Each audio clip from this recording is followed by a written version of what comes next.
Hey guys, how you doing? This is Gizmo in another video. We're going to go ahead and just show you some of the fun stuff I've been working on. I'm going to go ahead and bring the graphics back up here. And I've been making, as you know, some new spells, bringing in stuff from things I've made. So I've gotten most of the game stuff down where I'm ready to just start chewing into the content and building the map. You can see I've got a few upgrades since last time. Had a little time to work on the map today. So right now I have town kind of decorated a little bit. I still got more to do, but it's a little less rough than what it used to be. But one thing I want to go over here is the item property system, and since I'm going to be making new item properties and ways that spells are going to work differently, combat are going to work differently based off the effects of equipment, like if I bring up this one right here that I'm carrying, this is not really going to be a real item maybe or not, but I'm just making example items to see what the text looks like and getting everything functioning and working correctly. So one thing that can get kind of hard for people to understand is when you read this fireball causes flame jump 35%. Well, what does flame jump mean? It's a very good question. So what I've done is now an equipment that has magical properties. Any one of them, you can just right click and you'll be able to go to the enchantment information. And since this is a single little blue item, it's got one property, protection from goblins, and it gives you a brief description here of, you know, what it does. So, but it's pretty basic what this one does. So, if I was to check this one out, there is nothing here because it doesn't have any magic properties. And let's get some of that helm music back here, right? It might auto. I think that one auto restarts.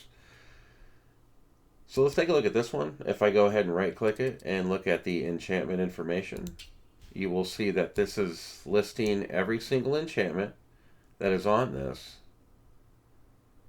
and the information of what it actually means, what it's actually doing. So if we wanted to see what that flame jump does, we can go ahead and open this one up, and this works for all players, staff, whatever. And you will see right here's our Ruin a Fireball flame jump. It says the effect will trigger when your fireball hits the target. There's a percent chance you'll be teleported nearby your target. So basically what that means is right now there's a 35% chance when you toss a fireball at somebody, you're going to basically teleport to them and or a monster. It's meant to be like a gap closing one, or just something fun for like tanky melee people to use, because this game's designed to be able to be hybrid, all melee, however you want to do it. Yeah.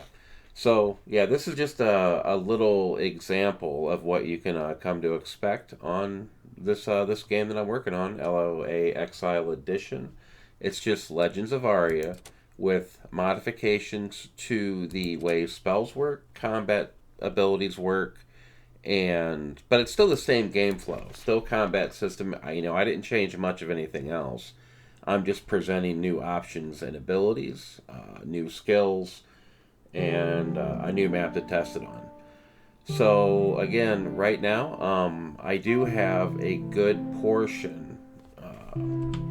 If I just want to show you, I do have a good portion of areas done. I have 2 areas that I have not made any of these locations to go to on, and none of it has like the grass and the trees and stuff like that, so I will be working on that in the next stage. And right now I have 1 mini dungeon done. I have another area called Gook. That one is going to contain some stuff, and another dungeon, another smaller one.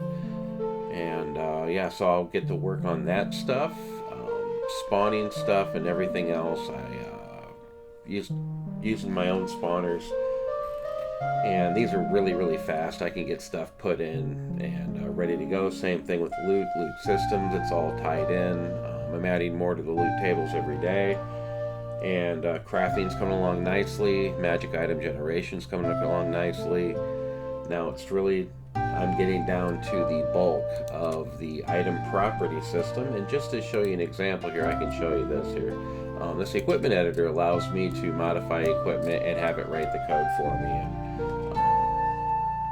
whatnot. So basically,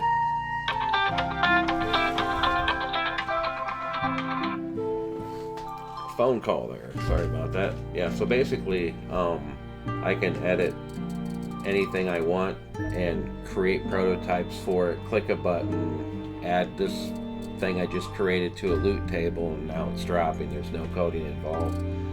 And so I've got my own little like enchantment tables that I've created. Some of them are kind of like citadels, but most of them citadels are gone. These are all my own custom ones. I do plan on having roughly here in the next couple weeks about 200 and some of these properties that can appear on equipment. So I got a little bit of work to do on this part. This is probably the bulk of the game anyways, where you bring that Legends of Path of Exile experience splash with Legends of Aria. And the experience is just more mods, more abilities, more build diversity, I hope. And hopefully just a lot of fun. That's the whole point of it. So that's where I'm at right now with this Legends of Aria Exile Edition. I will gladly do another video here. This is week 5 of me working on this. So I've made a custom map so far, got it to this point, built most of this stuff from scratch, and have brought in a couple systems of things I've wrote over the last 5 years, piece by piece. So that's why I said I got a lot more work to do, even though it's starting to take shape and come around here. I'd really like to get this out and hopefully let people experience and try it. So yeah, I'm going to go ahead and end this video. It's kind of long-winded, longer than I usually do them. So thank you everybody for watching, and have a good day.